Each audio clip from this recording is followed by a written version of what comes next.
Hello అండి, నమస్తే. Welcome back to my channel Meenu's kitchen and tips. ఈ వీడియోలో పర్ఫెక్ట్గా రవ్వ లడ్డూలు ఎలా ప్రిపేర్ చేయాలో చూద్దాము.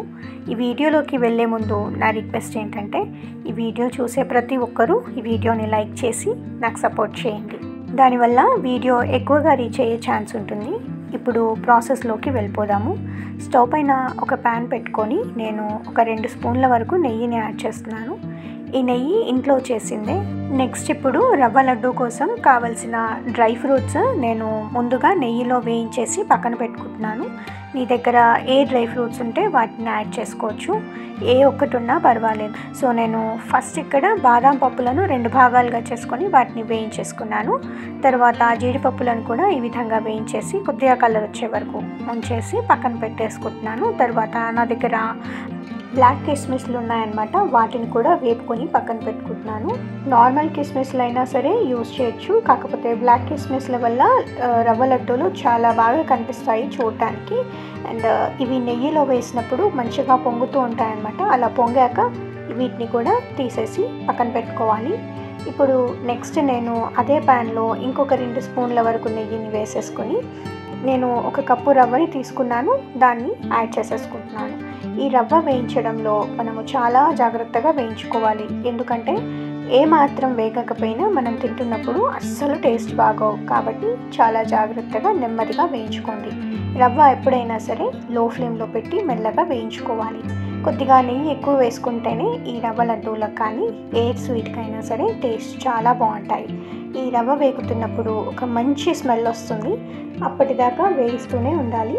తర్వాత ఈ రవ్వ అంతా కొద్దిగా కలర్ చేంజ్ అవ్వడం స్టార్ట్ అవుతుంది.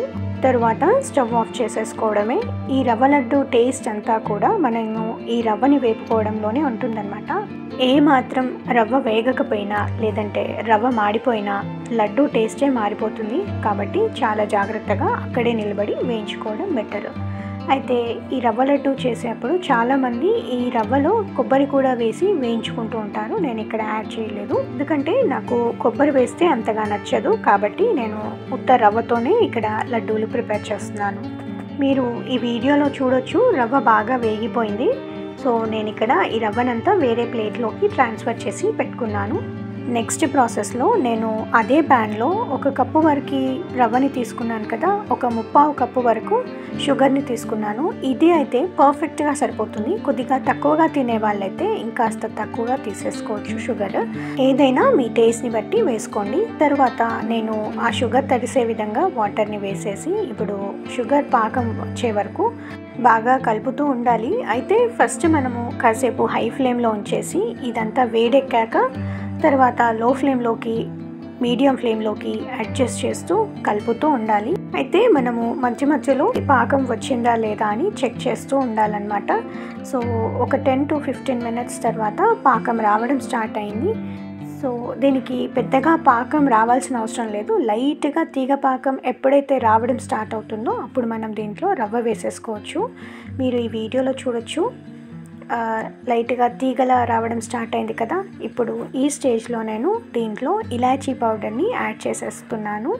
ఒకసారి ఈ ఇలాచీ పౌడర్ వేసాక బాగా కలిపేసి తర్వాత నేను రవ్వని కూడా వేసేసుకుంటున్నాను. రవ్వ ఈ షుగర్ పాకంలో వేయంగానే కన్సిస్టెన్సీ ఫస్ట్ జారుడుగా ఉంటుందన్నమాట. ఏం పర్వాలేదు, ఇవి చల్లారాక లడ్డూలు చుట్టడానికి అనుకూలంగా ఉంటుంది.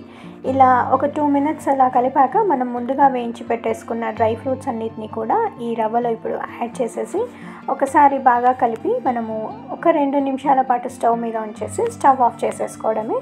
అయితే ఇది మనము వెంటనే లడ్డూలు కూడా చుట్టలేము. అండ్ కన్సిస్టెన్సీ కూడా ఇది జారుడుగా ఉంది కదా, దీన్ని ఒక అరగంట పాటు చల్లారనివ్వాలి.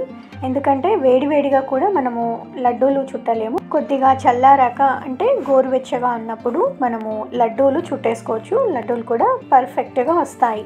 ఒకవేళ గట్టిగా అయిందనుకోండి, కాస్త చేతికి కాచి చల్లార్చిన పాలు అద్దుకుంటూ మనం లడ్డూలు చుట్టేసుకోవడమే. ఇదే విధంగా స్వీట్ని అంతా నేను లడ్డూల్లా చేసి పెట్టుకున్నాను. మీకు కావాలంటే ప్లేట్లోకి ట్రాన్స్ఫర్ చేసి ఏ షేప్లో అయినా కట్ చేసి పెట్టుకోవచ్చు. ఇవి ఒక ఎయిర్ టైట్ బాక్స్లో స్టోర్ చేసుకుంటే ఒక 15 రోజుల వరకు పాడవకుండా ఉంటాయి. అంతే అండి, రవ్వ లడ్డూలు రెడీ అయిపోయాయి. టేస్ట్ కూడా చాలా బాగా వచ్చాయి. ఈ వీడియో నచ్చితే లైక్ చేయడం మర్చిపోవద్దు. మరిన్ని మంచి మంచి రెసిపీస్ కోసం please like, share and subscribe to my channel.